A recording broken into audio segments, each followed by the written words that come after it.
So as far as the flow of the sessions will go, they all are pretty similar to each other. The skeleton of each session is going to be the same. So I'm going to show you a couple of our slides here for the different sessions. So on ramp number 1, you see we've got a warm up, we've got a series of skills to learn, and then we have a workout. And each session will also end with booking their next one.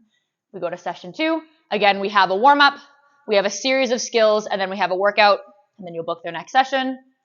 Number 3, a warm up, a series of skills, a workout, and then book the next session. So all of the flow is going to be pretty similar. You want to spend roughly the same amount of time on everything as well. Like your warm up is always going to be like 5-10 minutes long. The skills are going to take the big majority of the class, and then the workout is kind of the final 15-20 minutes with the final 2 to 3 minutes booking the next session. So the time management is very similar from session to session as well.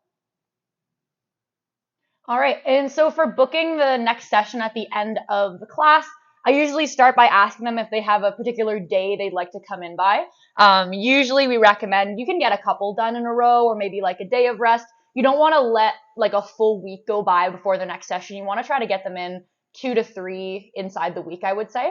Now, once you have kind of decided on a day and a time, the way that you're going to book it in the app is by clicking the plus in the bottom. Which app are we using? Oh, sorry. This is the Zen Planner staff app.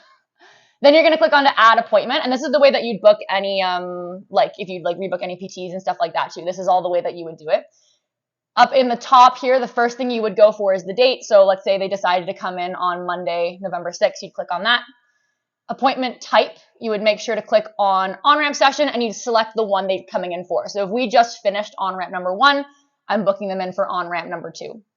Staff, yourself, or the person that you're going to be booking them with, whether it's Sam or Kaylee or anyone else. Start time, you could select what time they're coming in. Let's say they're coming in for 3:00 p.m. Duration is 1 hour, location is BTB. And then in the person, you would add their names. If I throw in Sam here, let's see if Sam, probably not eligible for on-ramp. Why do you have so many Sam Zabrins there? Now, also when you click on someone who is registered in on-ramp, there will be drop-in, there'll be free trial, and they're also going to be the on-ramp package. And make sure you select their on-ramp package for billing. It'll tell you how many sessions they have left. It's kind of like a punch card. So this one doesn't show it because Sam isn't registered in on-ramp right now. But if the person is, then it will show that. It just makes you click it, and then you'd click save and purchase, and then it would go through.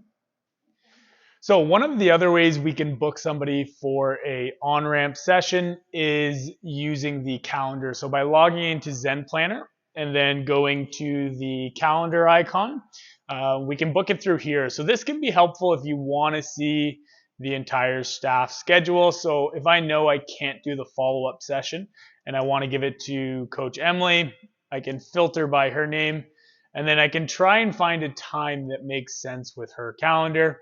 So for example, I see she has a nice break between 2 and 3 o'clock tomorrow. I might click, and the booking process is the same. So I would start by choosing the session type. So on-ramp session number 2, if she's on to her second. I would set her as a staff member and then set the time, just double checking I selected the right time, location, and then I'll just need to hit the person tab here. I would type in the client's name, and just like the other app on the phone, there would be a third drop down that would read onboarding sessions. I would make sure to hit that one and select save, and simple as that.